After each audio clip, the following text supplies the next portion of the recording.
وہ کہنے لگے کہ ہم نے اپنے اختیار سے آپ سے وعدہ خلافی نہیں کی، لیکن ہم ان لوگوں کے زیوروں کا بوجھ اٹھائے ہوئے تھے، پھر ہم نے اس کو آگ میں ڈال دیا اور اسی طرح سامری نے ڈال دیا۔ تو اس نے ان کے لیے ایک بچڑا بنا دیا، یعنی ایک بے جان جسم جس میں گائے کسی آواز تھی۔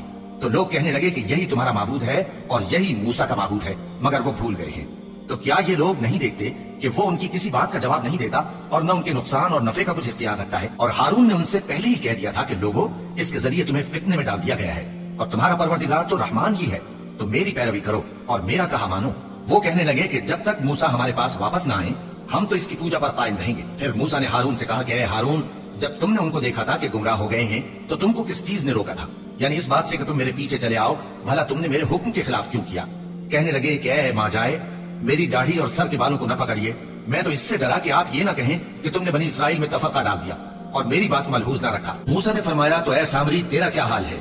اس نے کہا کہ میں نے ایسی چیز دیکھی جو اوروں نے نہیں دیکھی، تو میں نے فرشتے کے نقش پا سے مٹی کی ایک مٹھی بھر لی، پھر اس کو بچڑے کے جسم میں ڈال دیا اور مجھے میرے جی نے اس کام کو اچھا بتایا۔ موسیٰ نے کہا جا، تجھ کو دنیا کی زندگی میں یہ سزا ہے کہ کہتا رہے کہ مجھ کو ہاتھ نہ لگانا، اور تیرے لیے ایک اور وعدہ ہے، یعنی عذاب کا جو تجھ سے ٹل نہ سکے گا، اور جس معبود کی پوجا پر تو جمع ہوا تھا اس کو دیکھ، ہم اسے جلا دیں گے، پھر اس کی راکھ کو اڑا کر دریا میں بکھیر دیں گے۔ تمہارا معبود تو اللہ ہی ہے، جس کے سوا کوئی معبود نہیں، اس کا علم ہر چیز پر محیط ہے۔